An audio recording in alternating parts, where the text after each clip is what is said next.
Welcome to Tricks of the Devil, the show that finds out how many flushes it takes to get rid of those meadow muffins the devil leaves behind. Today we're talking about a shadow of doubt and how Satan puts a shadow of doubt in our hearts and minds to help us undermine our own belief system in God. Has that ever happened to you? Let's figure that out.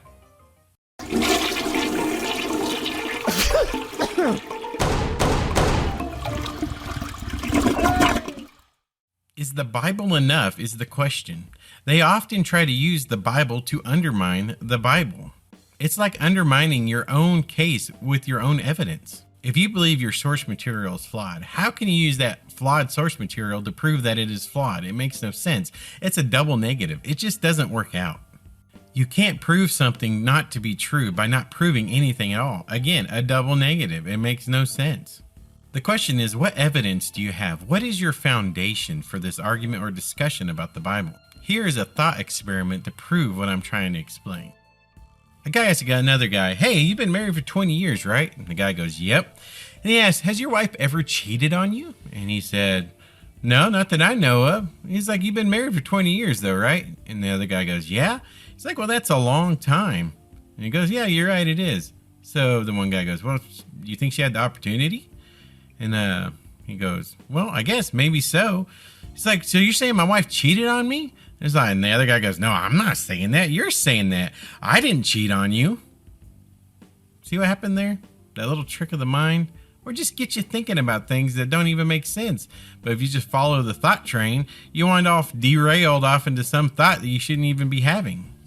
Just like with Eve, Satan puts a little piece of doubt in your mind. And now it's all it takes to derail everything. Right? To make you think things that aren't true. And then once you get carried away in those thoughts, you're in trouble. So let's read. Hebrews 10:35, "Cast not away, therefore, your confidence, which has great recompense and reward. Do not let your confidence in God fail you. Keep pressing forward." Don't trust those who want to get in arguments with double negatives. Well, the Bible's not true because the Bible's not true, and I'll use the Bible to prove that it's not true. Then your evidence is faulty and fake. And then how could you have a case without good evidence? It makes no sense. Don't get in a discussion with the silver-tongued serpent. There's nothing good to learn from it. There's nothing good to understand. It's just going to get you derailed. Trust in the Word of God. That's your ticket. Let's read.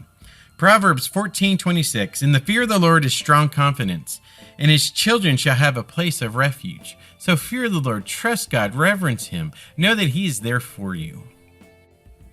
Now we're at the part of the show where we try to find out how many flushes it takes to get rid of these meadow muffins.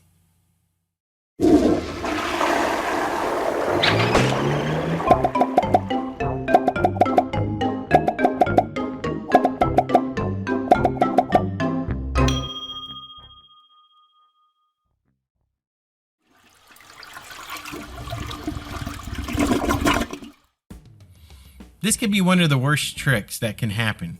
So we gave it 3 with no courtesy flush. But here's the thing. As long as we understand that those little thoughts and doubts are from the devil and not from God, then we understand how to deflect them and keep moving forward and not keep making the same mistakes by entertaining his thoughts. So let's read. 2 Timothy 2:19 is our closing verse.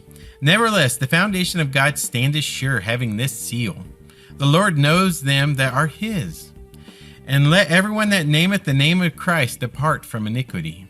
So God knows us. We know that he belongs to us and we belong to him, right? We are a family.